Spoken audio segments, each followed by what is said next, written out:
현대 문명 사회를 살아가는 사람들에게 하나님의 섭리에 대해서 얘기한다면 아마 대부분의 많은 사람이 코웃음을 칠 것이라고 생각을 합니다.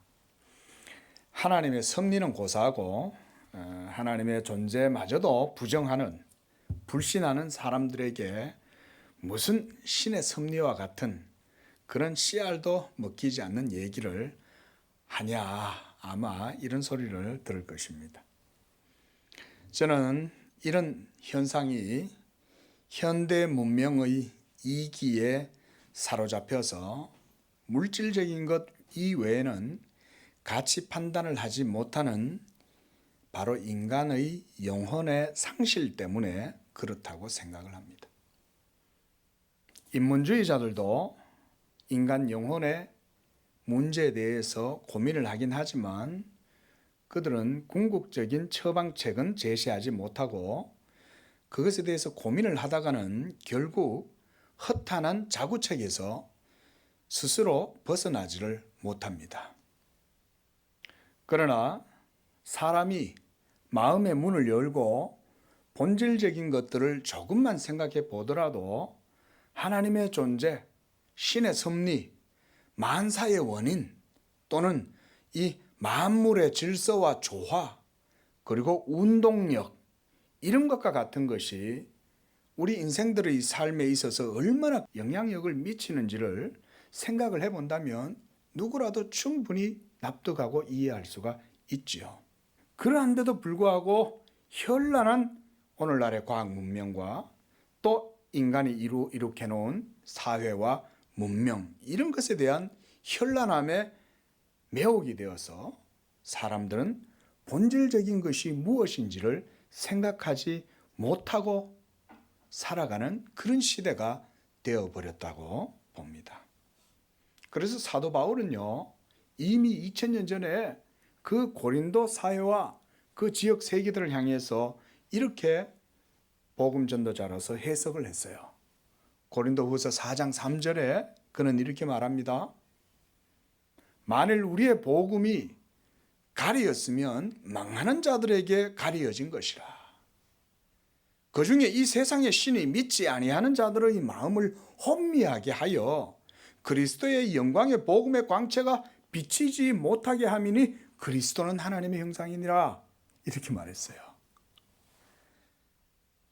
이 세상의 신, 즉 사탄이 술책을 부리고 전술을 써가지고 이 세상에 믿지 아니하는 자들의 마음을 미혹하게 해서 그래서 이 예수 그리스도의 복음이 하나님의 진리의 말씀이라고 하는 이 진리의 빛, 이 복음의 영광의 빛이 믿지 않는 자들의 마음에 비치지 못하도록 사탄이 역사한다는 거예요. 이런 사탄 이야기하면 오늘날 사람들 코웃음 칠 사람들 많을 거예요. 무슨 마귀고 사탄이야. 네? 현대인들의 착각은 뭐냐? 바로 자신들이 이전 앞선 세대보다 가장 현대적인 삶을 산다라고 하는 그 생각 자체가 현대인들의 착각입니다. 서구의 르네상스, 계몽주의 운동 다 들어보셨죠? 그리고 근대 산업혁명 이후에 인간 중심적인 사고의 전환을 통해서 이제 미몽의 시대에서 깨어나서 이성과 지성의 시대요. 그래서 지금은 합리적인 그런 더 이상은 미신이니 또는 우상이니 신이니 하는 것들이 더 이상 인간의 삶과 영혼에 아무런 영향력을 미치지 못한다고 생각하는 이런 것들이 바로 현대인들의 착각이라는 거예요. 그러나 과연 그럴까요? 그렇다면 우리 시대의 정신이 인간이 어떤 존재인지 그 인간 영혼과 인간 존재에 대한 실체, 본질에 대해서 규명을 해주고 있습니까? 여러분, 우리가 살아가는 이 시대가 여러분들에 대해서 얘기를 해줍니까? 여러분들이 얼마나 가치가 있고 얼마나 복되고 얼마나 탁월한 하나님의 형상으로 만들어졌는지 이 시대가 얘기해 줍니까? 전혀 얘기해 주지 않죠.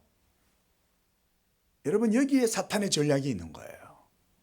사탄은요, 사람들로 하여금 하나님의 말씀보다 이 세상의 것이 더 아름답고 이 세상의 것이 더 우아하고 가치가 있다고 이렇게 속삭이면서 현혹을 하는 거예요. 유혹을 하는 거예요. 그러면서도 그 속삭임 속에 가만히 들여다보면 아무런 답도 없어요. 마치 뭔가 있는 것처럼 말은 하는데 생명도 없고 의도 없고 온갖 헛하는 것들만 가득한 거예요. 마치 사탄이 하와를 꼬드겨 가지고 야, 하나님의 말씀은 거짓말이야. 하나님이 금하신 그것을 먹으면 너의 눈이 빨개져서 네가 하나님과 같이 될 거야 라고 거짓말을 했잖아요. 근데 그걸 먹었는데 어때요? 하나님 같이 됐습니까? 아니죠. 눈은 밝아졌는데 도리어 하나님의 생명에서는 떠나버리게 된 것이죠. 눈은 밝아져서 자기들의 벗은 몸을 알아보았는데 하나님의 의의 가림막은 사라져버렸어요. 그리고 그 다음에 마귀는 뭐 했어요? 곧바로 내 말 들으니까 잘 됐지 이 말도 안 하고 줄행랑을 쳐버리고 사라져버린 것이죠. 예? 변명도 안 해요.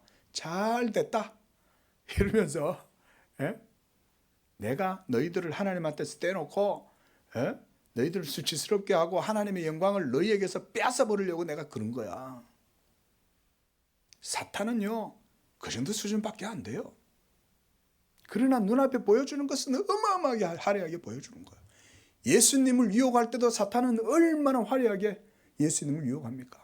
지극히 높은 성 위에 데리고 올라가서 네가 천하 만국의 영광을 다 예수님께 보여주면서 나에게 절하면 내가 이 모든 영광을 너에게 주겠다. 나한테 절할래? 마귀한테 절하면 천하 만국의 영광이 예수님께 됩니까?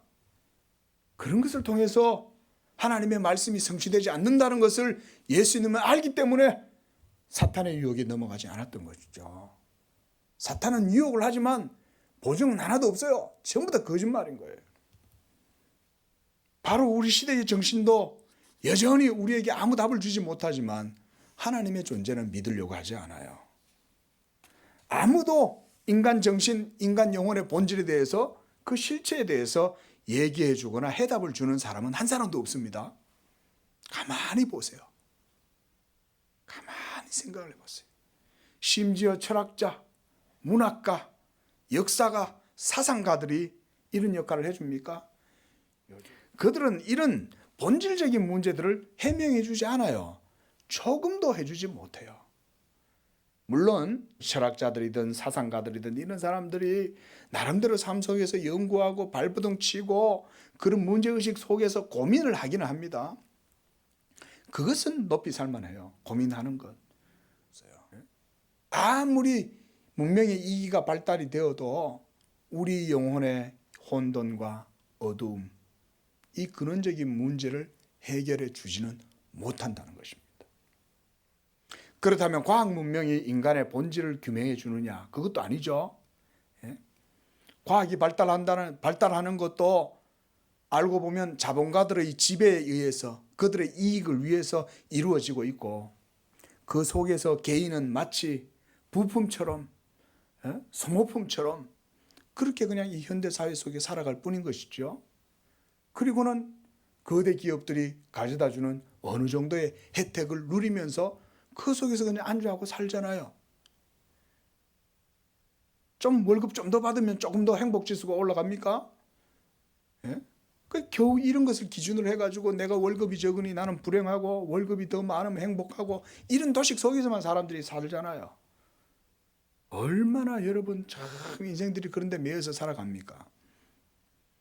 그런데 그렇게 정말로 연약하고 보잘것없는 인생을 살면서도 우리 인생들은 자신들이 미몽에서 벗어난 계몽과 이성과 합리성에 기반한 주체적인 그런 인격과 삶을 자신이 살아가고 있다고 생각하잖아요. 이게 현대성이 주는 문제들입니다. 이게 바로 미디어의 힘입니다, 여러분. 계속 미디어가 여러분에게 보여주죠. 그죠? 사람들은 보는 거에 끌리면요, 생각 못 합니다. 생각할 틈도 없어요. 그 이미지에 실려가지고. 우리가 한때는 TV를 바보 상자라고 그랬잖아요. 오늘날은 그 TV보다 훨씬 큰 미디어가 바보 역할을 하는 거예요, 우리한테. 예? 미디어 세계에 빠져들어가면 바보가 돼버려요. 생각할 수 있는 시간이 없어요. 예? 심지어 텍스트조차도 마찬가지인 거예요. 텍스트조차도. 이미지뿐만 아니라 영상뿐만 아니라 텍스트도 읽을 게 너무 많고 읽어서 판단을 해야 되는데 판단할 수 있는 힘이 없는 거예요. 이 미디어가 그런데 사람들로 하여금 쾌감을 주고 즐거움을 주면서 착각하게 해요. 내가 즐거워하면 내가 마치 주체적인 사람인 양 착각해요. 내가 미디어를 통해서 뭔가를 누리고 있으면 그 누림 때문에 내가 뭔가 된 것처럼 착각합니다. 그러나 아무것도 바뀌어지는 건 없죠. 내가 즐거워한들 내일 아침에 내일 새벽에 오는 달개 모가지는 비틀 수는 없어요. 여전히 시간은 흘러가고 나는 늙어가고 내 존재는 계속해서 끝없는 미궁으로 빠질 뿐인 거예요. 이게 인생인 거예요. 인간은 신이 없어도 스스로 존재할 수 있고 육적인 쾌감과 만족을 누릴 수 있다면 그 정도의 즐거움 이상의 어떤 초월적인 가치가 있다는 것도 믿지 못하게 되는 것입니다. 그리고 자신을 즐기고 자신을 숭배하라고 미디어는 가르쳐요. 세상은 가르치는 거예요. 여러분, 이것이 미디어의 기만이고 그 배후에 역사하는 사탄의 술책입니다. 가만히 보세요. 우리가 살아가고 있는 이 사회가 여러분들에게 해주는 게 뭡니까? 편리함, 전기자동차, 수소전기 자동차, 차, 로켓. 여러분, 그런 것이 여러분들의 영혼의 생명과 무슨 상관이 있어요? 예? 바이오공학이 발전하고 생명과학이 발전하고 막 어마어마한 정밀과학이 막 일어나고 무슨 뭐 탄소 나노튜브가 어떻고 서울에서 미국까지 뭐 1시간 반 만에 간다. 아무리 그렇게 과학이 발달한들 그게 여러분들의 영혼에 무슨 소용이 있어요? 그러면서 그 와중에 영혼을 잃어버리고 많은 사람들이 자살을 너무나 쉽게 선택하는 그런 시대가 되었어요. 여러분 보세요. 사탄의 연막에 휩싸여 가지고 살아가니까 사람들은 전부 다 자신들이 주체적이고 대단한 사람이냐 독립적인 인격을 가지고 있다고 주체성을 자랑하면서 살아가지만 결국 이 문명 사회에 매몰돼 가지고 여러분 이 아노미 현상이라고 그러잖아요. 그 속에서 그냥 자신을 잃어버리고 그냥 헤매다가 그냥 자살하는 거예요. 자살도 혼자 하는 게 아니에요. 자살 동호회가 있어. 우리 함께 죽자. 그래가지고는 저 경기도 무슨 강원도 무슨 카페 산장 같은 데 가가지고는 몇 명이서 연탄 피워놓고 죽는 거예요. 심지어 이 자살 카페에는요. 자살 편하게 하는 방법을 알려주는 매니저까지 있는 거예요. 이 사람이 갇혀가서 자살을 또 도와준대 또. 여러분 그럼에도 불구하고 여러분 그들이 죽는 것에 대한 두려움조차도 잊어버릴 정도로 망각을 하는 거예요. 예. 마귀는요 그렇게까지 돼요. 그 사람들은요 마귀의 밥이 되는 거예요. 마귀가 옆에서 뭐라고 하겠어요? 잘 됐다 그러는 거죠. 마귀는 잘 됐다 그러고 있는 거예요. 여러분 보세요. 제가 왜 오늘 이 말씀을 하냐. 이러함에도 불구하고 사람들은 자신들이 풍요롭고 부유하고 만족스러운 세상에 살아가고 있다는 착각을 합니다. 마귀가 이렇게 하는 거예요. 마귀가. 실제로 그들의 영혼은 모두 다 빈곤하고 괴롭고 어두움이고 그러니까 죽는 거 아니에요. 쓸쓸하고 외롭고 이렇게 살아가면 뭐하노? 그냥 같이 죽을래? 뭐 의미가 뭐가 있어? 그냥 죽자. 여러분 죽음 자체도 그래 따지면은 그들에게는 나름대로 의미 있는 몸짓이에요. 왜? 의미가 없는 세상에 뭘로 사냐 이걸 의미하는 거예요. 자살이. 그런데 여러분 이 모든 저주와 비참한 상황이 어디서 비롯됐을까요? 이런 비참한 형국들이. 성경은 하나님을 떠난 인생이 이와 같은 방식으로 스스로 멸망의 길을 걸어간다고 말씀해요. 그리고 그들의 완악함에 대해서 하나님의 진노와 징계가 내린다고 말씀합니다. 20세기, 20세기에 들어서서 21세기에 들어서서 여러분 이 세상에 모든 세계가 발전하고 있는 것 같아도 1, 2차 세계대전이 일어나고 1, 2차 세계대전 때 죽은 사람만큼이나 지금 많은 사람들이 전쟁과 자살과 살인으로 다 죽어가고 있는 거 아니에요? 그때만 비참한 삶을 살았다라고 얘기할 필요 없어요. 오늘날도 비슷해요. 미국의 총기 사건이 얼마나 많습니까? 세계에서 일어나는 테러로 인해서 죽는 사람들이 얼마나 많습니까? 길거리에서 그냥 걸어가는데 무차별적으로 막 폭력을 행하고 사람을 죽이고 이런 일들이 오늘 얼마나 많이 일어납니까? 그런 것으로 인해서 죽는 사람들이나 1, 2차 세계대전 때 죽는 사람들이나 수적으로 뭐 그렇게 차이가 있을까요? 여러분, 그래서 로마서 1장 17절에 보면 이런 모든 일들을 바로 하나님의 진노와 징계 때문에 된다고 말씀하고 있어요. 우리 로마서 말씀 한번 찾아보겠습니다. 로마서 1장 18절에 하나님의 진노가 불의로 진리를 막는 사람들의 모든 경건하지 않음과 불의에 대하여 하늘로부터 나타난다 그랬습니다. 이거는 2000년 전에만 있는 게 아니라 오늘날도 그런 거예요. 이거는 또한 21절 말씀 보세요. 하나님을 알되 하나님을 영화롭게도 아니하며 감사하지도 아니하고 오히려 그 생각이 허망하여지며 미련한 마음이 어두워졌나니. 그 다음 24절 말씀 시작. 그러므로 하나님께서 그들의 마음의 정욕대로 더러움에 내버려 두사 그들의 몸을 서로 욕되게 하셨다. 한 번 더 26절과 27절입니다. 시작.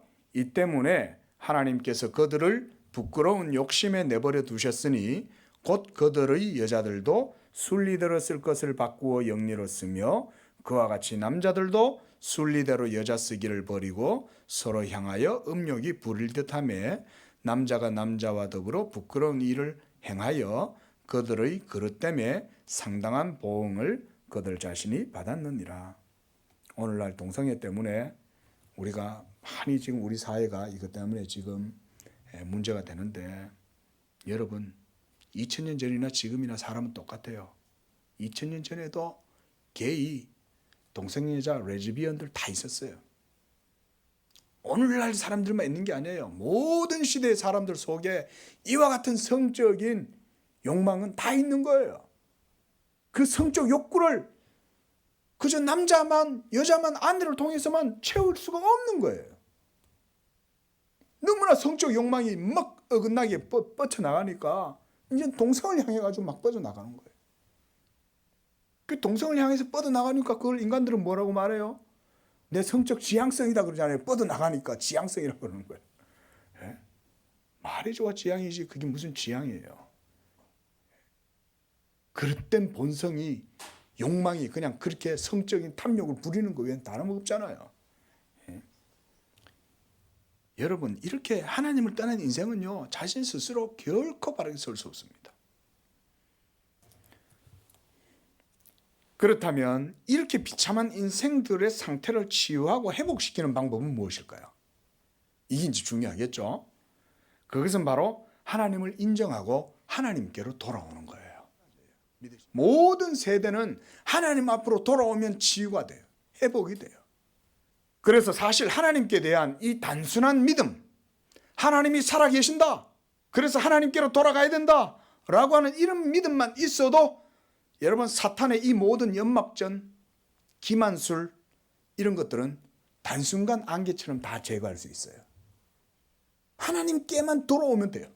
그래서 하나님 믿는 게 어려운 게 아닙니다. 우리의 마음이 악해서 하나님을 안 믿으니 문제인 거지 그저 살아계신 하나님에 대한 고백만 있어도 돼요. 믿음의 세계, 믿음의 도가 복잡한 게 없습니다. 무슨 해결의 무슨 변증법적 철학처럼 무슨 뭐 사회주의자들의 무슨 철학처럼 복잡한 게 없어요. 그냥 살아계신 하나님만 믿으면 되는 거예요.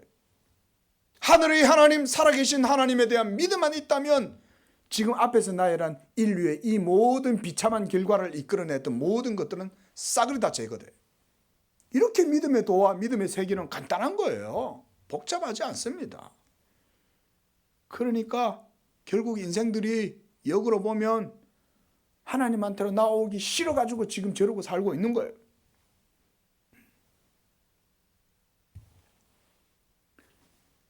거기서부터 하나님의 법을 배우게 되고, 그래서 그분에 대한 경외와 진실과 그리고 하나님의 인격, 페르소나를 배우게 되는 것입니다.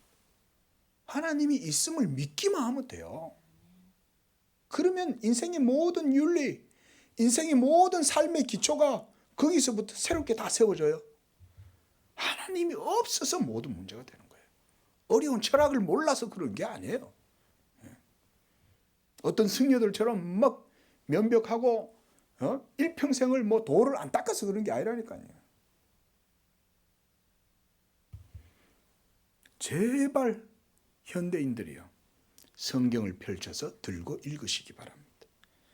거기에 당신에 대한 모든 이야기가 있으며 인간 존재의 본질, 기원, 역사, 현재에서 미래까지 성경은 모두 다 얘기해 줘요. 성경을 펼치고 읽으면 돼요. 하나님을 믿으면 돼요. 그리고 하나님의 말씀을 들으면 됩니다. 그러면 거기에는 바로 당신에 대한 모든 이야기가 성경에는 있어요. 제가 이 시대 현대인들에게 드리는 말씀이에요. 성경을 제발 들고 펼쳐서 읽어라. 그래도 하나님 말씀을 안 들으니 못 돌아오는 거예요. 하나님이 살아계신다는 믿음이 요만큼만 있어도 돼요. 요만큼만. 그 예수님이 오죽하면 겨자씨만한 믿음만 있으면 된다 그러잖아요. 우리가 하나님의 섭리의 교리를 바르게 이해하고 그 가운데 정신줄을 놓지 않고 이 섭리에 대한 교훈을 바르게 따라서 나아갈 수 있는 방법은 뭐냐? 살아계신 하나님께 대한 경외감, 겸손함. 우리 한번 따라하겠습니다. 경외감, 겸손함. 이게 하나님의 섭리의 교리를 바르게 배우고 따라가면서 유익을 얻는 기본적인 방법이에요. 이런 믿음으로 하나님께 순복하는 사람은 하나님의 섭리의 교리를 배울 수 있는 준비가 되어 있는 사람입니다. 하나님의 섭리의 교리를 바르게 배울 때만이 성도는 거기에서 신앙의 유익을 얻을 수가 있어요. 이렇게 자신의 마음과 눈을 하나님께 고정시킬 때라야만이 성경의 교훈을 여러분들에게 유익하게 받아들일 수가 있는 것입니다. 우리 인생들은 얼마나 하나님께로부터 멀어져 있는지 마치 눈이 멀어 있는 맹인처럼 진실에 대해서는 조금도 분별할 수 없는 그런 상태에 처해 있어요. 이러고도 본인들은 현대의 문명 개화된 사상과 주체성을 갖고 살아간다고 생각하는 거예요.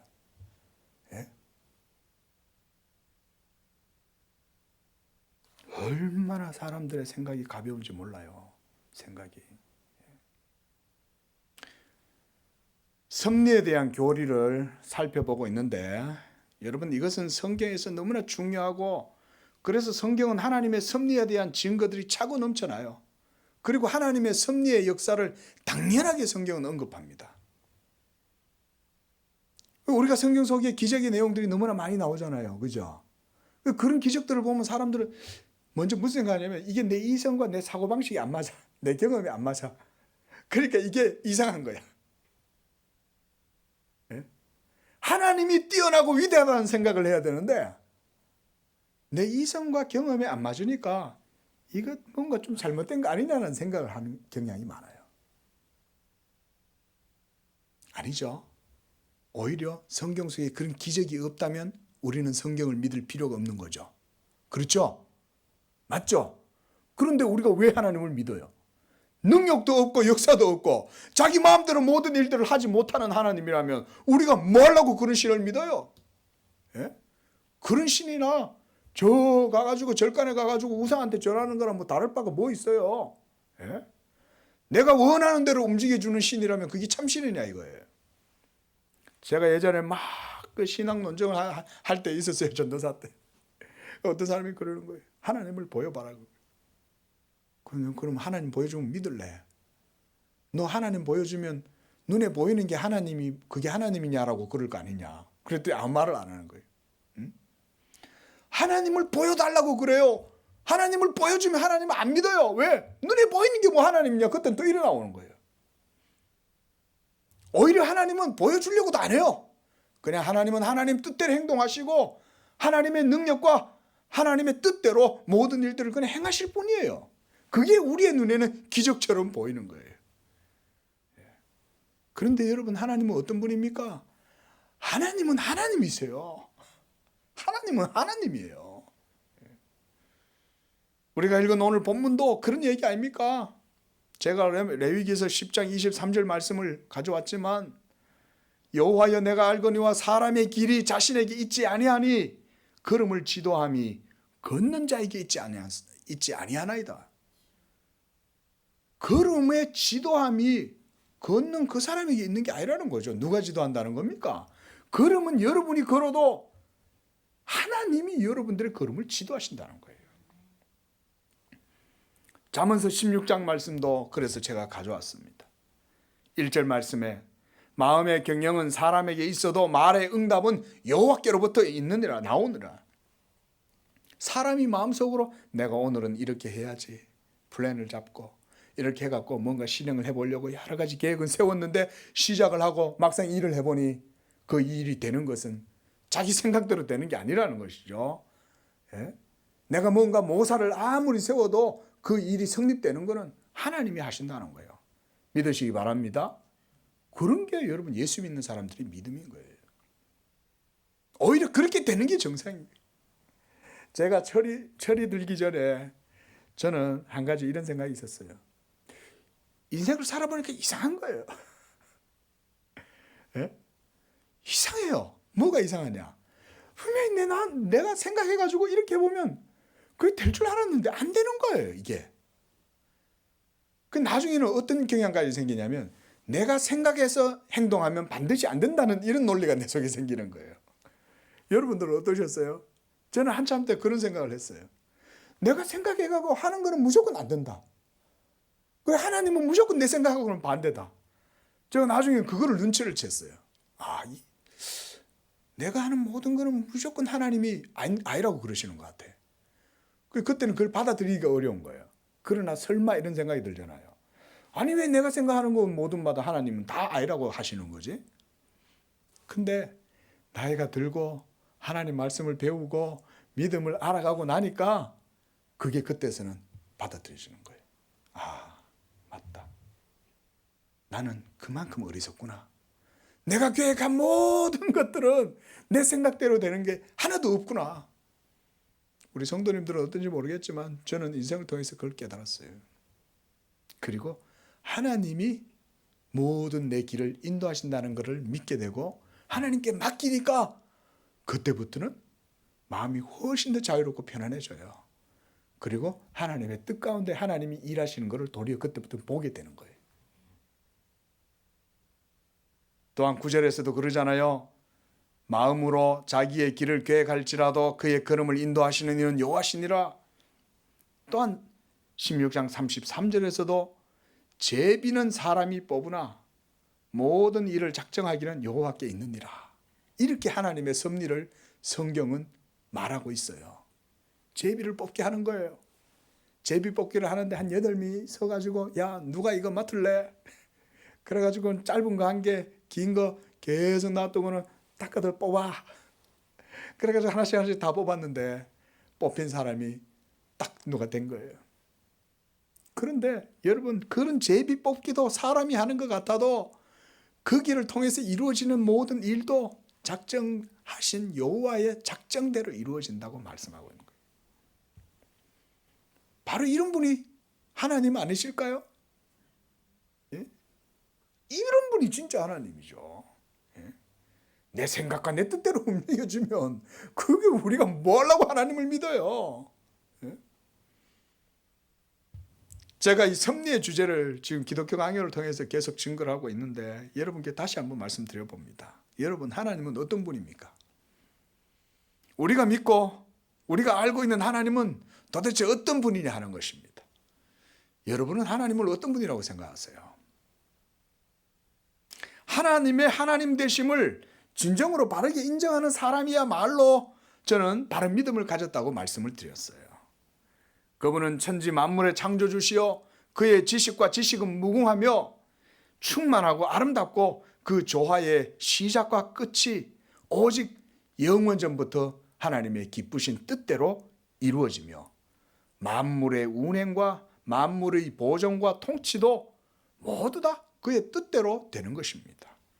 이것이 섭리에 대한 우리의 신앙 고백이 되어야 되는 것입니다. 믿으시기 바랍니다. 이렇게 고백하세요. 그래서 여러분, 하나님은 한순간도 놓치지 않습니다.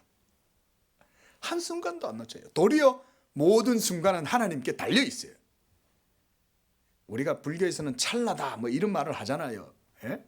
그 영겁의 세월 속에 찰나에 대해서 얘기를 아무리 한들 여러분, 찰나의 의미는 하나님을 모르면 몰라요.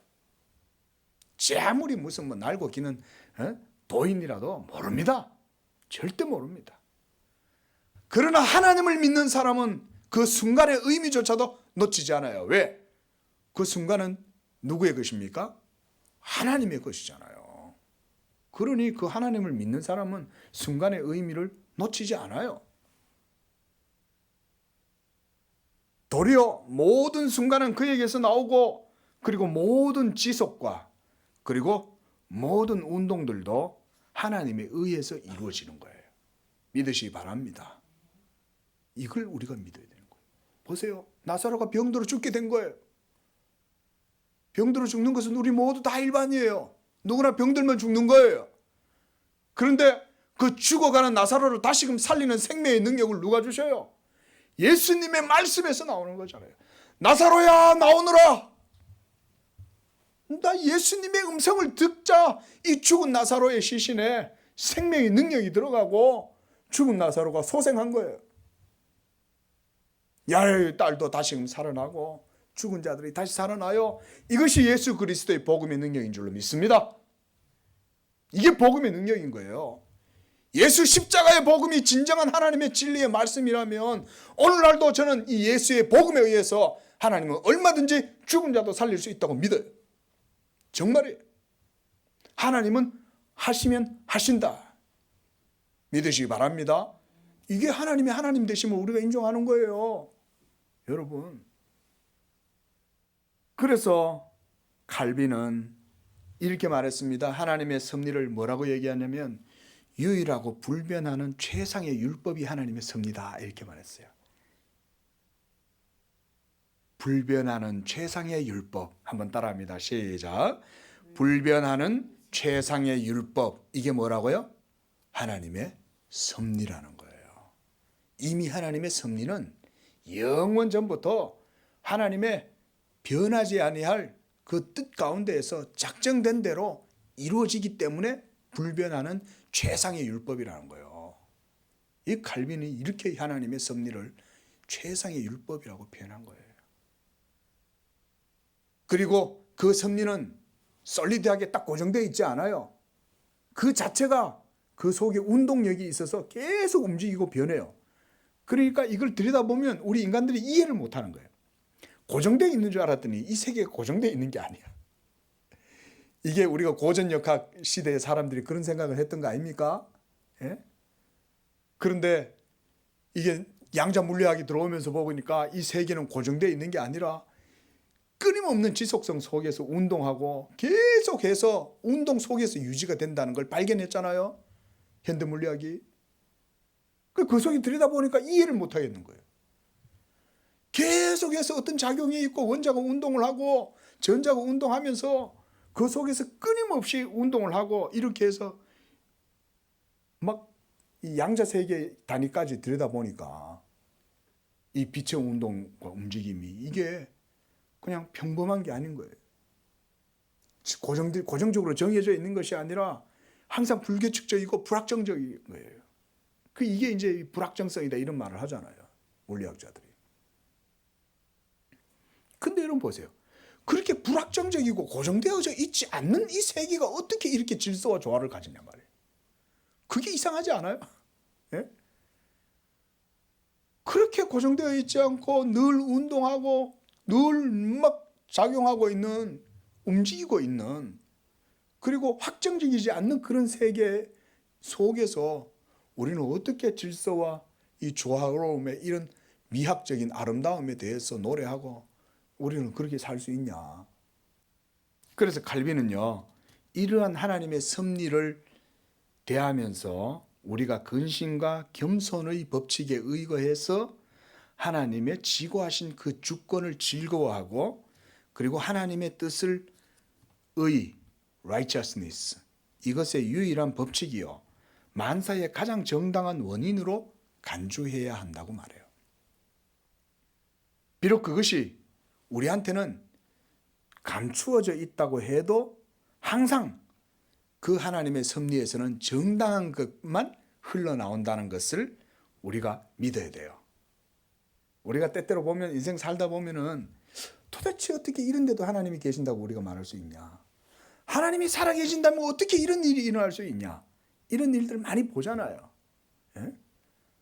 보면 꼭 사고가 나면 착한 사람이 사고가 나고 너무나 가슴 아픈 사연을 가지고 있고, 근데 불의의 일을 당해가지고 죽음을 맞고. 예? 그럼에도 불구하고 우리 성도들은 뭘 생각해야 되냐? 여러분, 하나님의 섭리에서는 최상의 율법이기 때문에 이 섭리에서는 항상 정당한 것만 흘러나오고, 그래서 그것이 모든 것의 결정적인 원리다, 이렇게 우리가 섭리를 생각을 해야 돼요. 믿으시기 바랍니다. 여러분들의 마음과 생각에 이해가 안 돼도 거기에서 진정한 믿음의 고백이 나오는 겁니다. 그래서 칼빈은요, 이 기독교 강요 이 섭리편에서 하나님의 섭리를 이 세 가지 교훈으로 정리해서 말해줍니다. 첫째로, 하나님의 섭리는 과거뿐만 아니라 미래와 관련시켜서도 숙고되어야 된다는 거예요.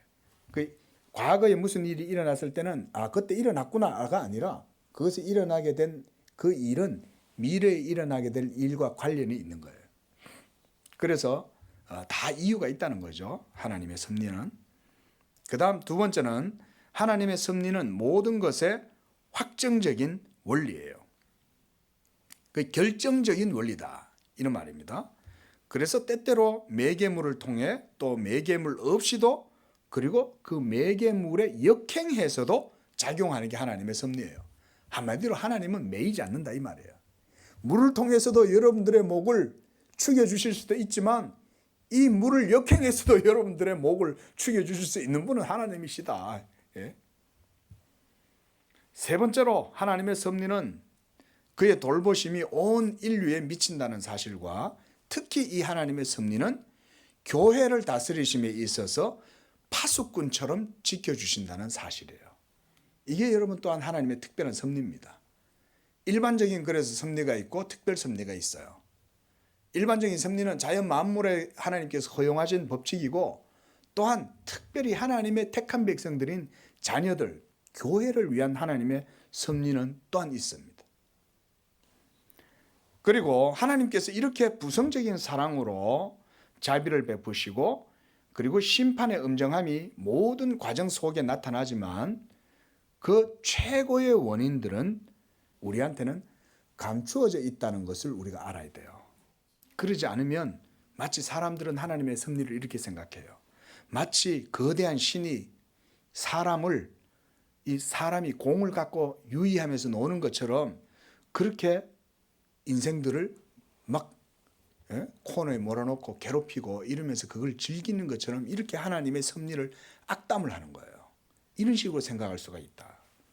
또는 인간사가 우연이라고 하는 이런 맹목적인 충동에 의해서 소용돌이를 치고 있다는 식으로 이 헛되게 생각할 수가 있어요. 마치 운명의 장난, 이런 말이 있잖아요. 운명의 소용돌이.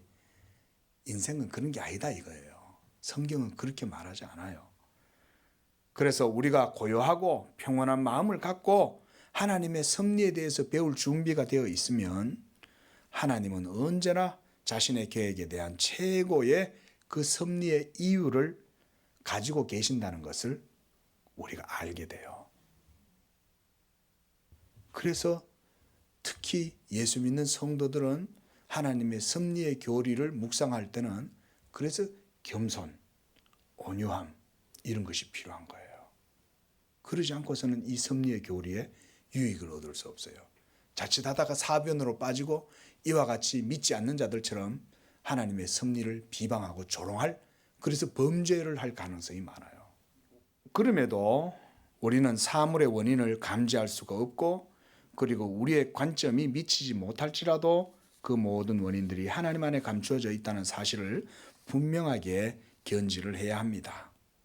그래서 칼빈은 다시 한번 이렇게 말해요. 자, 제가 읽어드리겠습니다. 우리는 절제를 유지하는 가운데 하나님께서 우리에게 변명하시게 하지 말고 오히려 그의 은밀한 심판의 경의를 표함으로써 우리에게 있어 그의 모든 뜻이 모든 것의 가장 의로운 원인으로 간주하도록 해야 된다. 조금 말이 어렵습니까? 아니죠. 한마디로 하나님의 은밀한 섭리에 대해서 경외심을 가지고, 그리고 그의 모든 뜻이 가장 의로운 원인이라는 것을 우리가 생각을 해야 된다는 거예요. 말씀을 정리하면서요, 요즘 한간에는 이 과학 문명 시대답게, 여러분 요즘 혹시 뭐 카오스 이런 거 많이 좀 들어보셨죠, 그렇죠? 그게 바로 이 복잡계 세계에 대한 이 카오스라는 말인데, 하지만 여러분 이 카오스라고 하는 말도 단지 사실은요, 그 카오스의 실체를 알아서 카오스라고 얘기하는 게 아니에요. 몰라서 카오스라는 말을 붙인 거예요. 카오스란 말은 혼돈이란 말이잖아요. 혼돈. 그런데 혼돈인데 이 복잡하고 치밀한 미시의 세계가 우리 인간의 불투명한 이런 이해로 말미암아서 그것을 카오스라는 말을 붙이는 거예요. 그래서 세상 사람들이 이 세계의 근원과 본질을 이해하는 방식이나 그 인식 방법을 그렇게 표현하는 것에 그칠 뿐인 거예요. 뭘 알아서 얘기하는 게 아니에요. 세상을 깊이 들여다보니까 그냥 혼돈의 세계야. 거기는 복잡해. 너무나 일어난 일들과 양상이 인간이 이해할 수가 없어요. 예? 그래서 저 아마존에 있는 나비 한 마리의 날개짓이 엄청나게 큰 파장을 일으켜가지고 전 세계에 태풍을 몰고 왔다, 이렇게 표현을 하잖아요. 그걸 어떻게 이해해요? 그래서 세상 사람들이 이렇게 세상을 바르게 이해하지 못하니까 이런 표현들을 쓰지만, 여전히 사람들은 그럼에도 이 알 수 없는 우주 공간에 미아와 같이 내던져져 있을 뿐이죠. 그렇죠? 미아처럼 우리는 우주 공간에 내던져져 있다고 세상 사람들은 생각을 하는 거예요. 왜? 하나님을 안 믿으니까. 그러나 하나님을 믿는 사람들은 어때요? 이 지구는 하나님이 마련해 주신 집이고, 하나님이 이 지구를 공중에 매달아 놓았고, 그래서 1년 365일 동안 이 모든 천체가 하나님의 주권과 섭리 가운데 유지가 되고, 우리는 그 속에서 모든 하나님의 혜택을 누리면서 살아가는 것, 이런 생각하면 얼마나 마음이 편해요. 근데 마치 이 알 수 없는 우주라는 세계 속에, 흑암 속에 나는 미아와 같이 던져져 있다, 이 혼돈의 세계 속에 내가 산다, 이런 생각하면 정신이 병들지 않겠냐 이거예요, 사람들이. 사랑하는 성도 여러분, 우리 모두 이러한 하나님의 섭리 가운데 있음을 믿으시고, 그 섭리를 바르게 우리가 이해하기 위해서는 하나님 앞에서 겸손함과 마땅한 경외함으로 여러분들 자신을 늘 내려놓기를 힘쓰시기를 바랍니다. 그리고 이 섭리의 교리를 바르게 이해하고 배움으로 우리 성도님들의 신앙에 복되고 유익이 있으시기를 축원을 드립니다.